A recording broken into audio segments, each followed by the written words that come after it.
going to introduce our next distinguished alumni representative. They were inducted here in the spring of last year, and so now this year we are going to do our formal ceremonies with them. So you can get more information about them in the back hallway. But it is my pleasure to introduce our distinguished alumni representative, Dr. Rolf Lulloff.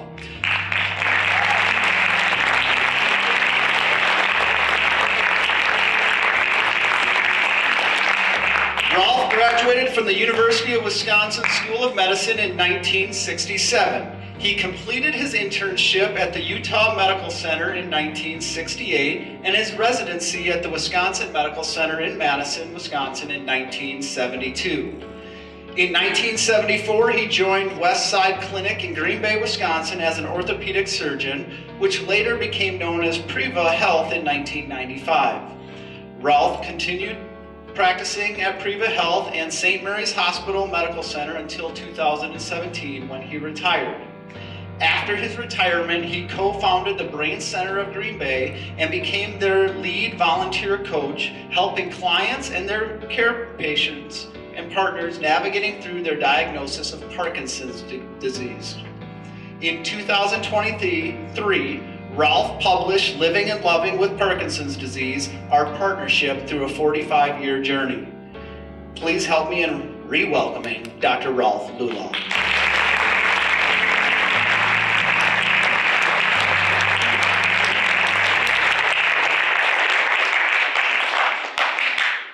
Thank you very much. Can you hear me in the back okay? Yeah. Okay, if you can't, wave your hands because sometimes I get distracted in what I'm saying. It's indeed a great, great pleasure to be here. I'll try to go through what my connections with Dodgeville are, but what I've learned in my life based on the foundations that all started in Dodgeville and in Dodgeville school system and in Dodgeville High School and in the connections that we maintain with Dodgeville. I've got all sorts of notes and I get distracted by looking at my notes, so I'm going to try to wing it a little bit with you. I also admit that I'm a bit nervous. I give lots of talks to people, groups of 200 and 300, and I don't get nervous, but I'm nervous being here. So it's great. I was born and raised in Dodgeville, born in 1942. My parents were Harold and Jane Lulloff. They had the funeral home and furniture store, eventually just the funeral home. I had one older brother, Kim. Kim was 8 years older than I was. He graduated from Dodgeville High School in 1952. I was old enough by that time to really appreciate my brother and his expertise. He was a good student, but he was a great athlete. He played on the starting five on the basketball team under Coach John Weenie Wilson. They won the conference championship. They got to the sectional finals for the state tournament. Back then there was only one class. They got beat in overtime at Toma by the Toma team, and the Toma team went on to lose in an overtime to South Milwaukee, who won the tournament. So this was a darn good group of guys. And you'll relate to at least one of the last names, Mike Krubaugh, who had the bakery for many, many, many years, was on that starting team. They also won the conference football championship. And my brother Kim is in the Sports Hall of Fame here because of his primarily, well, all the things he did athletically, but his track abilities. He won the conference 400 meters, or 440 at that time, and won the conference high jump and went to the state tournament in both. He became an orthopedic surgeon, so he sort of led my way. Although I was going to be a doctor from the time I was in first grade, he didn't decide until he was in college to go into medical school. But I was very blessed to have him. So, class of 1960, we had 62 students. We had great teachers. 3 stood out.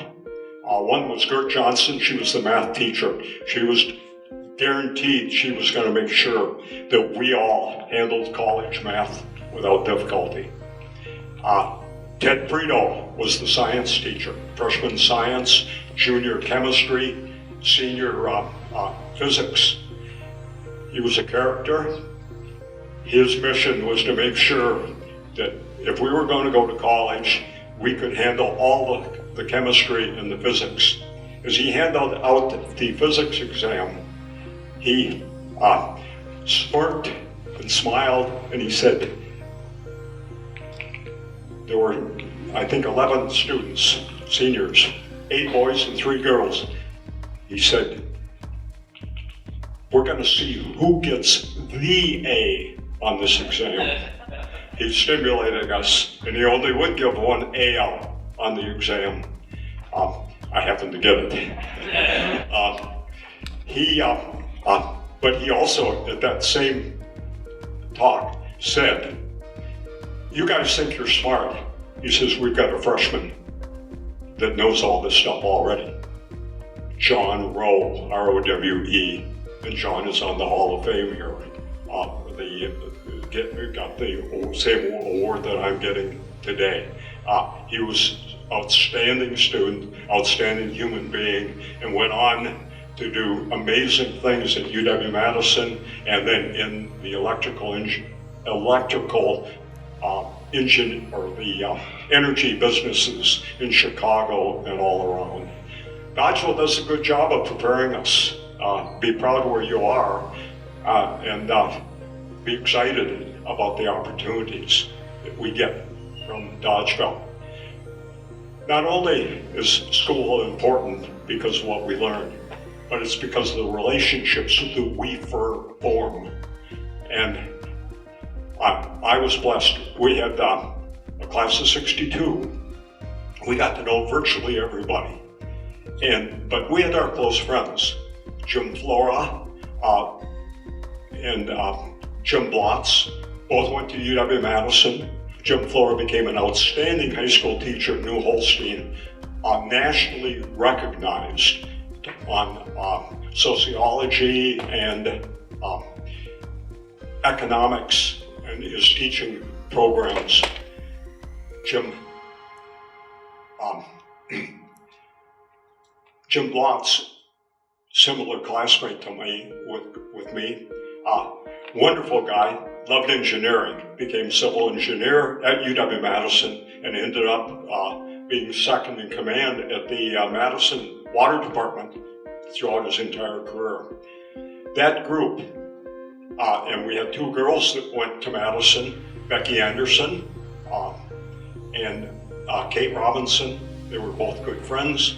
Ultimately, we became sort of a family. Ultimately, 19 of us, because of people that we married and people that we met in college. And we continue to meet at least annually together, friends, comparing notes. These people that we meet teach us, they make us better, and we have the opportunity to make them better. So these relationships that you all have the opportunities to experience here are so important. And Dodgeville was so important. The people that I met, they all were concerned. They were all part of our family. Even though I have wonderful parents, I got to know the parents of all the kids too. And I got to know all the business people. It was special. We all have the opportunities in what our life pathways are to find things that really appeal to us. Find things that you're passionate about. To me, it was to be passionate about health, to be passionate about exercise. And while we're talking about exercise and the connection of Dodgeville and me, I live in Green Bay. I've had 2 girls that ran cross country. We competed against your Dodge Point outstanding cross country team. I cheered you guys as you won your state championship in our division. Our boys at Notre Dame Academy in Green Bay won the boys last year, and I was one of the assistant coaches. Did I do coaching? No, I was a cheerleader, but it was so proud to watch these kids. And every time that we went to that state tournament in Wisconsin Rapids, I always walked over to the Dodge Point tent and talked to the coaches and wished them well. Your two twin girls are outstanding, but all of your team are wonderful. These connections are so important.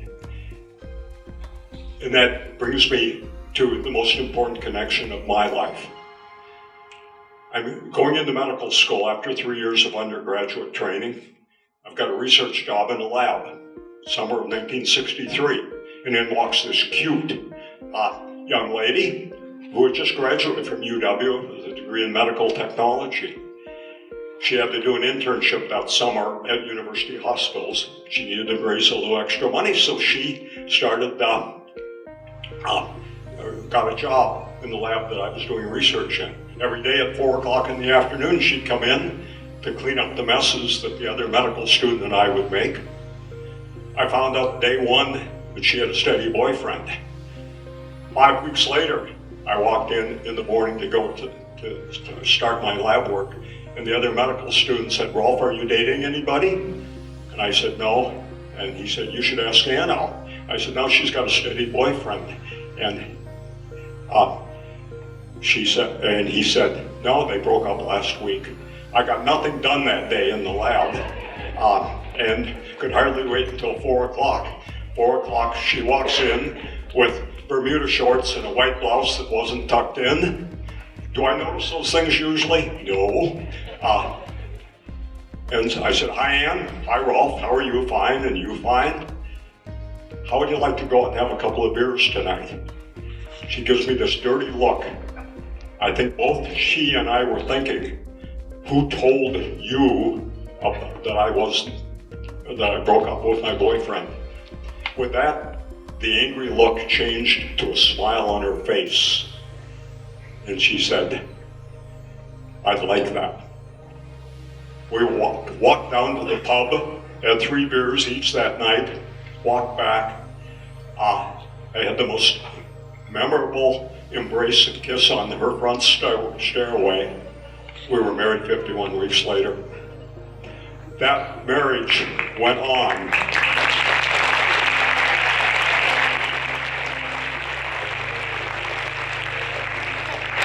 That marriage went on for 56 and a half years.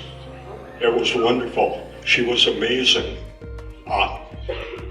Our union of love carried us through all of my years of medical school, my 4 years of orthopedic surgery residency. We carried through. We had 3 children in Madison. We spent 2 years at the U.S. Army. I was proud to serve as an orthopedic surgeon at Fort Dix, New Jersey. If I'd have come out of my training 1 year earlier, there's no doubt I would have been sent to Vietnam. Ann would not have been happy. I would not have been thrilled, but we would have said, yes, we want to support our country. I'm proud to be a veteran and proud of all the people I met in the service. We had other orthopedic surgeons there. We got along well. We had a great part of our existence together. We moved to Green Bay. The practice opportunity was ideal. And for the first 2.5 years, things are going smoothly. And then Annie lost her sense of smell. We saw good doctors. They couldn't find any cause. They said it had to be neurologic. For the next 13 years, she developed panic attacks. She developed depression. She was an outstanding tennis player. There's no way I could even get close to her on the tennis court. And then she started to stumble on the tennis court. And at age 49, under stress, because all of a sudden we had an empty nest. Our 3 kids were all away to college. And she said, "What's going on with me? I don't feel right." And she started to show the motor symptoms of Parkinson's disease. We saw our doctor on New Year's Eve, late afternoon, December 31st, 1989, the last year of the decade of the 1980s. I call it the decade of the undiagnosis. We didn't know what was going on, but there was something wrong. All of a sudden we knew.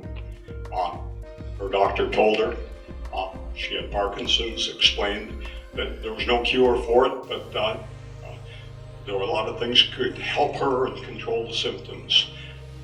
Most of all, family, friends, and doing things like that.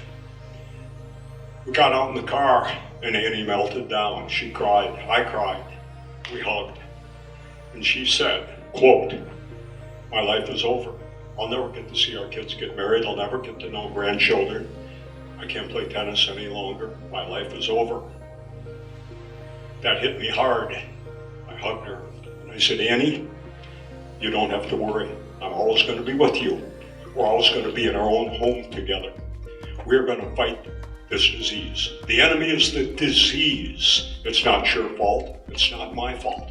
We've got wonderful kids. They're going to be here for us. We've got wonderful friends. They're going to be with us.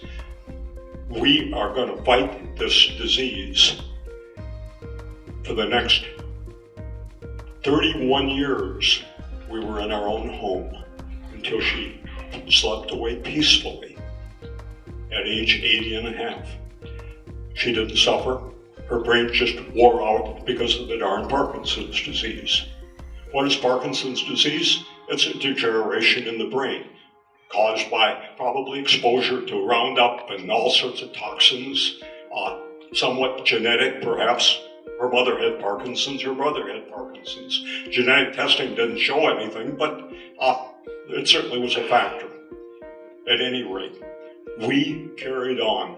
We had a high quality of life. And I told Annie that night in the car, I said, I know you so well. I know how tough you are. You will fight this disease. I will fight it with you, and God will be with us, and we will make a difference. In the next 31 years, we went to Europe 12 times. We got a condominium in Florida. I still worked part-time worked full-time until I was 75. But we had a wonderful marriage supporting each other. And when she needed more help, we got somebody to come in when I wasn't there. And did we make a difference? Yeah, we did. When she was age 70, that year, she fell 3 times. First time she fell and broke 3 ribs. The second time, she fell on the driveway, hit her head, unconscious for 10 minutes with a skull fracture and a bleed in her brain. The next day, they repeated the scan on her brain, and there was no further bleeding. She was alert. We went home. 3 months later, she fell and broke her hip. When that happened, I said, "You're not gonna fall again. We're gonna make a difference." What did we do? We took control of her activity level. We made sure that she didn't fall, but we kept her living. We kept doing things. We would go out and walk. I would stand by her. When she used a walker, she looked like somebody that had Parkinson's disease. How did she walk?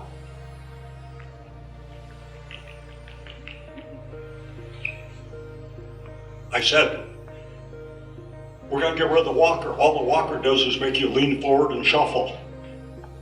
Your brain has learned to shuffle. That's what Parkinson's does. We're not going to allow your brain to do that. We're going to train your brain to walk normally.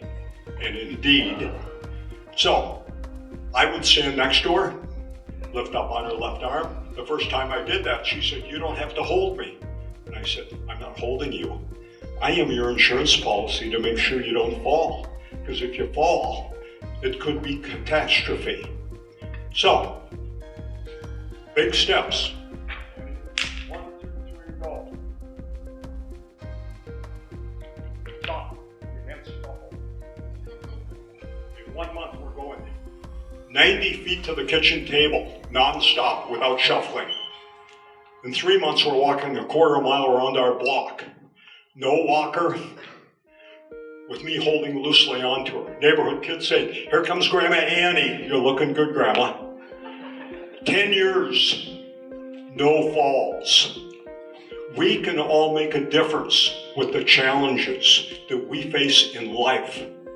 It might not be Parkinson's. It may be an emotional challenge. It may be a medical challenge. It may be an occupational challenge.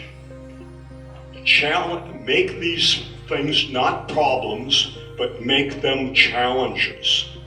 And we can usually make a difference. And we can make a difference for ourselves, but we can make a difference for others. That's why we formed our Brain Center. How much time does it take a doctor to sit down with somebody new with Parkinson's disease and get to know them? A lot more than a half hour. In a half hour, somebody newly diagnosed comes out sometimes more confused than understanding. I'll sit down and coach somebody. We don't charge. We've got wonderful benefactors who support what we do. And we've got therapists. We'll sit down with people and help them navigate their journey.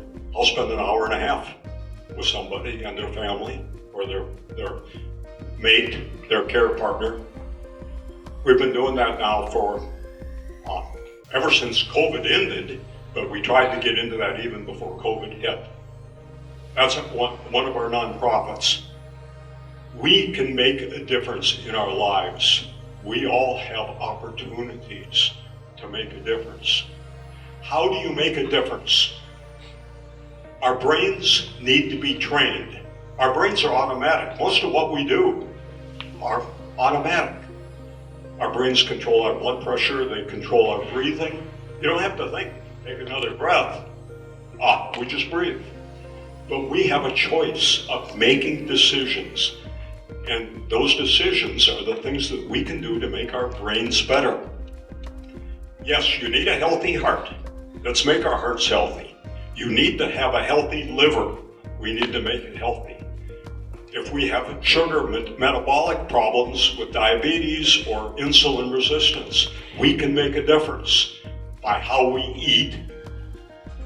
My dad became insulin-dependent diabetic when he was 74. His mother, my wonderful German grandmother, became diabetic when she was 85. She lived to be 96. My dad died of liver failure, not because he was an alcoholic, because he wasn't. He died of liver failure because his diabetes that he got when he was 74 filled his liver with fat. And that caused fatty liver, which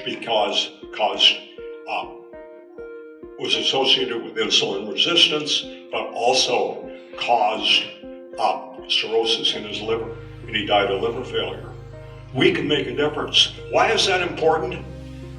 30% of the adults on this earth have fatty liver disease. If they don't take care of it and get their weight down and keep active, the odds are they will end up with cirrhosis. And if they have end-stage cirrhosis, the only treatment is either a liver transplant or a funeral director. We need to prevent. We need to help our earth, help our individual health. We need to know ourselves. We are all different. So, if you have a family history of diabetes or insulin resistance, tackle it early and make a difference. You don't have to starve. What you have to do is know what to do. Sit down with your doctors, with your the medical teams that you have access to, so that you know yourself and you know your family and you can make a difference. We can make a difference in everything. One of the great things for me, running, is that made a difference for me. My dad died of liver failure. I'm insulin resistant. I was told that when I was 74, the same age that he was when he was told he was diabetic. My doctor said, yes, you are pre-diabetic. I lost 12 pounds from 162 to 150, and I continued to run. I've run the Boston Marathon 4 times. I love running. That's why I love to see people out and active. Running isn't for everybody, but being physically active is. Move, move, move. Start moving now if you don't, and keep moving. And do the other things that are healthy for you. Healthy diets, healthy nutrition. So physical exercise is one of the 6 key categories that we need to live with. The second category, healthy nutrition. Cut out the simple sugars. Give me a potato chip and I'll eat the entire bag. It's an addiction. My wonderful cousin and his wife took me out to the popcorn store. The popcorn is just as addicting to me, so I only got one bag. Do I cheat? You bet I do. But what else do? I get my exercise. Balance your exercise. So, I said we have 6 categories. First category, physically be active. Second category, healthy nutrition. Third category, stimulate your brain. What you're doing by listening to me and hopefully understanding and taking use of this stimulates your brain and not to makes your brain work better. I'm much sharper the next day if I've had exercise, and when I wake up in the morning, I pray to Annie and talk to her, but I also do my exercises. I wake up my body, which wakes up my brain, which wakes up my mind, which wakes up my spiritual soul. Didn't used to pray at night out loud when I went to bed. I always prayed quietly.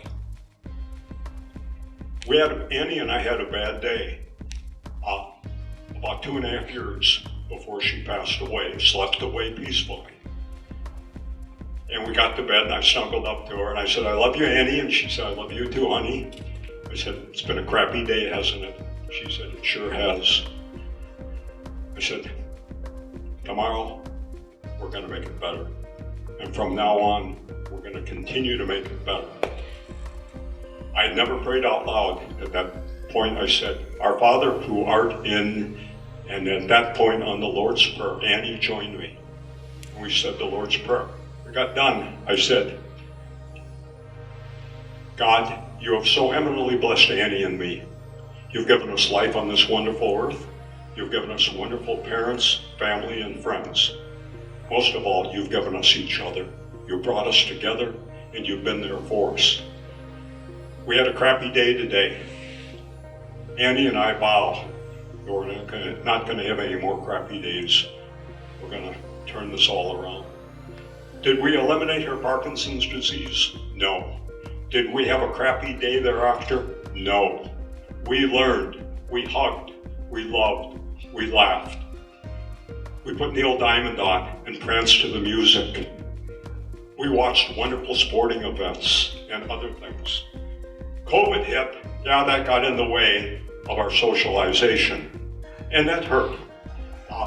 But by this time, her brain is failing because of the abnormal proteins in her brain that who knows what caused it, probably Roundup and other things. But we did well with it. We fought it. We made a difference. The challenge to all of us is we're all different. We all have to understand ourselves, and we have the opportunities to make a difference for us and for those around us. When you see a neighbor that needs help, a classmate that needs help, give them a smile, give them a little bit of a hug, give them a high five, and help them. We all need those times. People have given me wonderful help throughout my life. Started in Dodgeville, continued on, and it's an honor to be able to share our experiences because, granted, the world is in turmoil. There's no doubt about that. If everybody on this earth lived with love and understanding, we would have no wars. Okay. Sometimes, if somebody is unmanageable, we have to take action. There are nations that are unmanageable. Are we perfect in this country? No. Do we have a choice to try to make it better? You bet. So, it's an honor to be here, and I don't know how much time we have for questions, Ryan, you tell me when to shut up. So, are there any questions? Give a round of applause to Ryan.